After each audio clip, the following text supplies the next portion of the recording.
মানুষ স্বভাবত কল্পনাপ্রবণ, কিন্তু জীবনে বাস্তবতায় পরিপূর্ণ। আর কল্পনা ও বাস্তবের মধ্যে যখনই অমিল দেখা যায় তখনই শুরু হয় মানসিক সংঘাত। তবে যাই হোক না কেন, যতই কঠিন বাস্তব হোক না কেন, আমাদের অবশেষে সেটিকে মেনেই নিতে হয়। এটাই প্রকৃতির নিয়ম। সময় সিদ্ধান্ত নেয় কার সাথে জীবনে আমরা পরিচিত হব। হৃদয় সিদ্ধান্ত নেয় কাকে আমি বা আপনি জীবনের প্রত্যাশা করবেন, এবং আপনার ব্যবহার সিদ্ধান্ত নেয় কি আপনার জীবনে চিরকালের জন্য কে যাবে বা কে থাকবে। জীবন কখনোই সহজ ছিল না, আর কখনোই বা সহজ হবে না। প্রতিদিনই নতুন সমস্যা, নতুন চ্যালেঞ্জের মুখোমুখি হতে হয়। কিন্তু এই চ্যালেঞ্জগুলো আমাদেরকে শক্তিশালী করে তোলে। জীবনে আমাদেরকে শেখায় যে সুখের সময়ের জন্য লড়াই করতে হয়, আর সেই লড়াইয়ে জীবনের সবচেয়ে সুন্দর দিক আমাদের সামনে তুলে ধরে। জীবনে অনেকেই বলে যে আমি তোমার পাশে আছি, কিন্তু কষ্টের মুহূর্তে সে কথা ভুলে যায়। তাই কাউকে পুরোপুরি বিশ্বাস করার আগে সময় নাও। বাস্তব জীবনে এমন কিছু মানুষের প্রয়োজন যার কথা নয়, কাজে বিশ্বাস রাখে।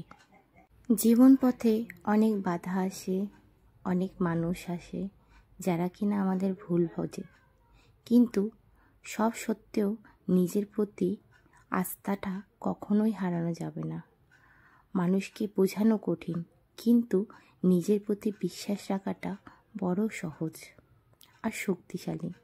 বাস্তব জীবন কঠিন হলেও এত অভিজ্ঞতা আমরা পাই জীবনে, এই বাস্তব জীবনে, যা আমরা অনেক কিছু শিখতে পারি। জীবনে সব থেকে বড় শিক্ষা হলো কি জানো? কেউ কারোর জন্য অপেক্ষা করে না। সময় চলে যায়, মানুষ বদলে যায়, আর আমাদের এই পরিবর্তনটাকে মেনে নিতে হবে, আর জীবনটাকে এইভাবেই চালিয়ে যেতে হবে। বাস্তব জীবনে কি থেমে আছে, কি সুযোগ আছে, সুযোগ পাবো কি না, এগুলো ভেবে বসে থাকলে হবে না। সময়টাকে সময় মতন করে ব্যবহার করতে হবে। এই সময়টা যদি আমরা সঠিক সময়ে ব্যবহার না করি না, তাহলে কিন্তু আমরা জীবনে অনেক কিছু থেকে বঞ্চিত থাকব। সময়টা ভীষণ মূল্যবান, যেটা কিনা সময় পেরিয়ে গেলে আমরা প্রত্যেকে বুঝতে পারি যে সময়টা চলে গেছে।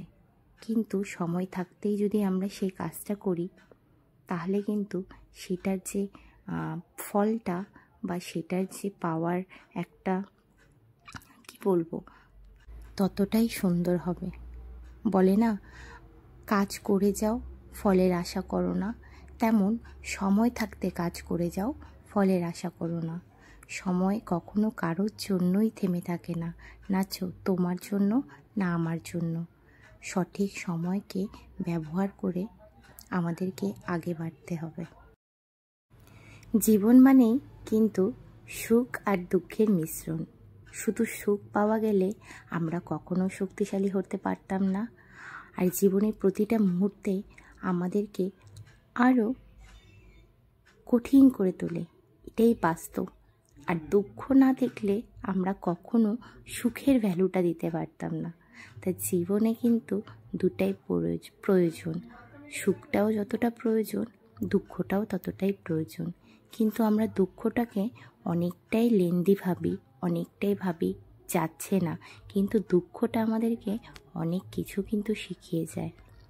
আর যখন আমরা সুখে থাকি, তখন আর ওই সুখের ভ্যালুটা আমরা কেউ দিতে জানি না। তো কিছুই বলে ফেললাম বন্ধুরা।